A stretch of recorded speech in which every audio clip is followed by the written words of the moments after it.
ముందుగా కడాయి పెట్టుకొని నూనె వేడైన వెంటనే పచ్చిమిరపకాయలు వేసుకోవాలి.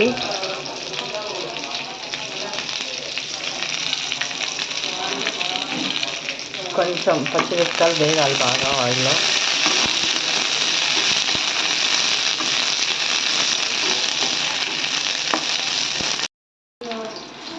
పచ్చిమిరపకాయలు మొత్తం వేగిపోయాయి. ఇలా తీసేసుకొని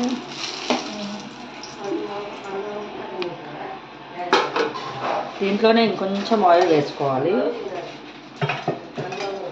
ఆయిల్ వేసుకొని ఆనియన్స్ కూడా దీంట్లోనే ఫ్రై చేసుకోవాలి. ఆనియన్స్ ఇలా ఫ్రై చేసుకోవాలండి.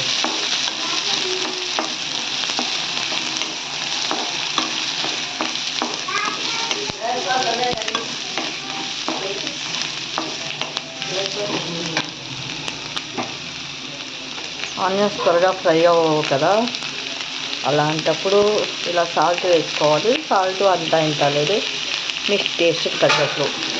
ఎక్కువగా తింటే ఎక్కువగా, తక్కువగా తింటే తక్కువగా.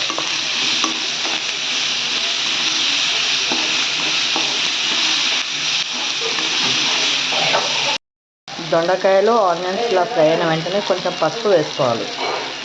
కొంచెం పసుపు, చింతపండు,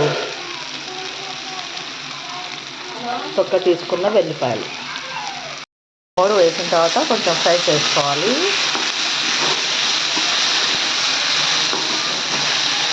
దొండకాయలు చిన్నగా కట్ చేయడం వల్ల మనకి త్వరగా వేగిపోతాయి.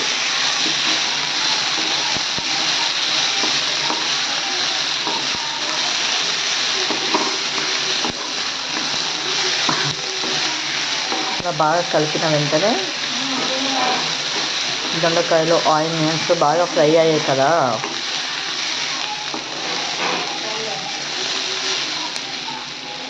ఇప్పుడు దీంట్లో ఇందాక వేయించి పెట్టుకున్న మిర్చి ఉంది కదా, ఈ మిర్చి కూడా దీంట్లోనే వేసుకోవాలి. వేసుకొని ఫ్రై చేస్తారు దీన్ని కూడా ఇలానే.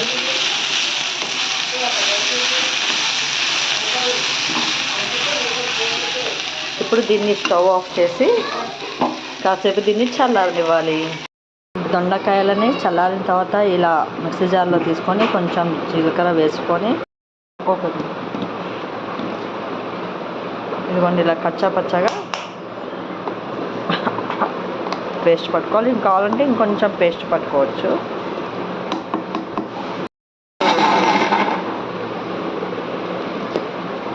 ఇదిగోండి ఇలా పేస్ట్ అయిపోయింది కదా, అంతే దొండకాయ చట్నీ రెడీ. దొండకాయ చట్నీ రెడీ అయిపోయింది. దీన్ని చపాతీకి కానీ, రైస్కి కానీ, జొన్న రొట్టెకి కానీ వేడివేడిగా తింటే చాలా బాగుంటుంది. అలానే 2-3 డేస్ నిలువుగా ఉంటుంది. అంతా ఆయిల్ వాడాం కదా, వాటర్ వేయలేం కాబట్టి సూపర్ టేస్ట్ వస్తుంది. Please like and subscribe, share. ఎలా ఉందో కొంచెం కామెంట్ పెట్టండి కామెంట్ బాక్స్లో. Okay, bye.